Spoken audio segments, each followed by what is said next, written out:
Okay, so we are going to study about the vaccines. सबसे पहली बात तो ये कि लाइव अटेन्यूएटेड वैक्सीन्स कौन कौन सी होती है। तो इसके लिए एक निमोनिक है बोए। बी का मतलब हो गया बीसीजी। ओ का मतलब हो गया ओपीवी। ओपीवी जिसे हम सेबिन वैक्सीन भी कहते हैं। वाई से हो गया येलो फीवर। ठीक है।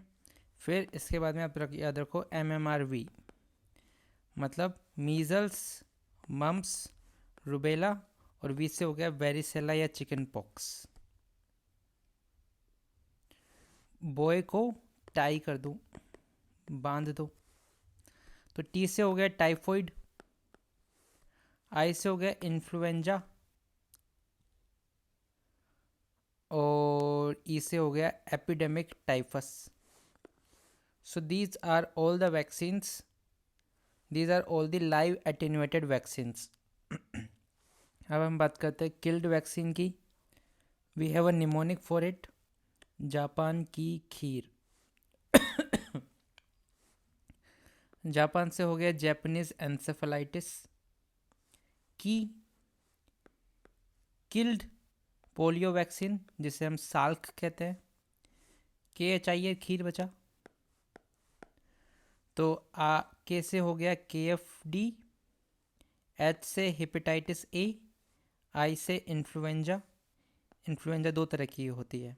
और आर से हो गया रेबीज़। टॉक्साइड वैक्सीन की बात करें तो क्लोस्ट्रीडियम टेटनी आता है और कोरिनी बैक्टीरियम डिप्थीरिया इसके अंदर आता है।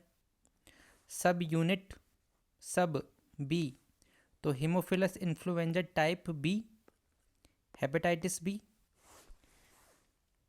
बोर्डिटेला पर्ट्यूसिस, इसके अलावा HPV.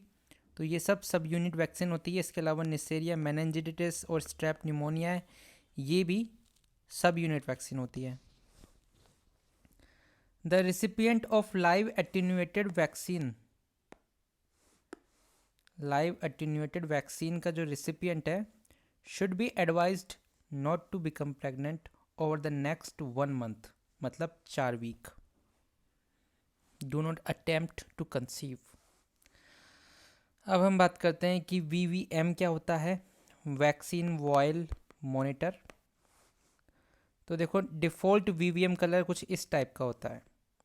Over a period of time it gets darker, and जब डिस्कार्ड पॉइंट पे आता है तो ये दोनों सेम कलर का हो जाता है। और बियॉन्ड डिस्कार्ड पॉइंट ये जो इनर जो वाइट बॉक्स है वो और भी ज़्यादा डार्क हो जाता है। डिस्कार्ड पॉइंट पे आते ही इन वैक्सीन को हमें डिस्कार्ड कर देना चाहिए।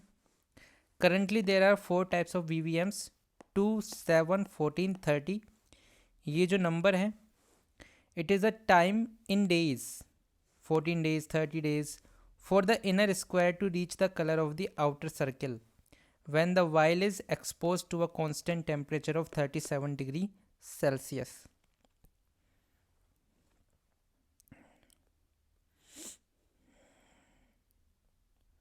ओके सो इसके बाद में हम बात करते हैं vaccines that are administered at birth. कौन कौन सी वैक्सीन बर्थ के टाइम पे एडमिनिस्टर की जाती है। So these include BCG, OPV O, OPV zero and hepatitis V. तो ये आपको याद रखना पड़ेगा, होब, हेपेटाइटिस बी, ओपीवी और BCG. OPV is the most heat sensitive vaccine, ये ओपीवी की खासियत है। BCG can be administered till 1 year of age. आप इसे बीसीजी को बर्थ पे दे सकते हो, लेकिन अगर आप बर्थ पे नहीं दे पाए तब भी आपके पास 1 साल का टाइम होता है बीसीजी देने का। वहीं बात करें ओपीवी जीरो की, it should be administered with in 15 days after birth. Birth पे तो आप एडमिनिस्टर कर ही सकते हो, बट अगर आप नहीं कर पाते हो उस केस के अंदर 15 दिन के अंदर ओपीवी कैन बी एडमिनिस्टर्ड। और बचा हेपेटाइटिस बी, इसकी सबसे कम ड्यूरेशन होता है। It should be administer within 24 hours after birth, within 24 hours। Shake test, ये क्या चीज़ होती है, It is done to check for the damage to vaccine that are sensitive to freezing temperature. Freezing temperature. Most widely used vaccine that are freeze sensitive, shake test, उसके अंदर आता है hep B, IPV, rotavirus, DPT और TT. Open vial vaccine की बात, open vial policy की बात करें, so it is not applicable to BCG and measles vaccine. हमें बस इतना सा ध्यान रखना है इसके अंदर. Open vial policy is not applicable for BCG and measles vaccine. Yellow fever की बात करें तो 17D स्ट्रेन होता है. 17D स्ट्रेन होता है. Covaxin, it is produced by Bharat biotech.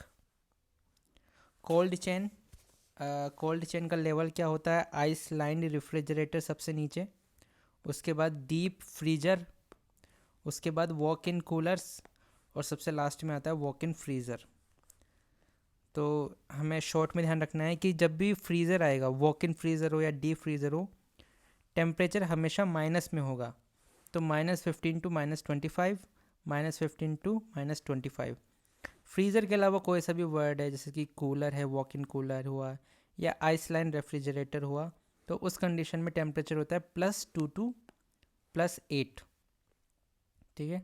ये क्वेश्चन है, अ 10-year-old school child, which of the following vaccine is given as a part of school immunization program? A 10-year-old school child will be administered the TT and TD vaccine as part of school immunization program as per the National Immunization Schedule. 10 साल के बच्चे को कौन सी vaccine लगती है? ये. तो ये नेशनल इम्यूनाइजेशन स्केड्यूल पे क्वेश्चन है. ठीक है. So this is all about the vaccines.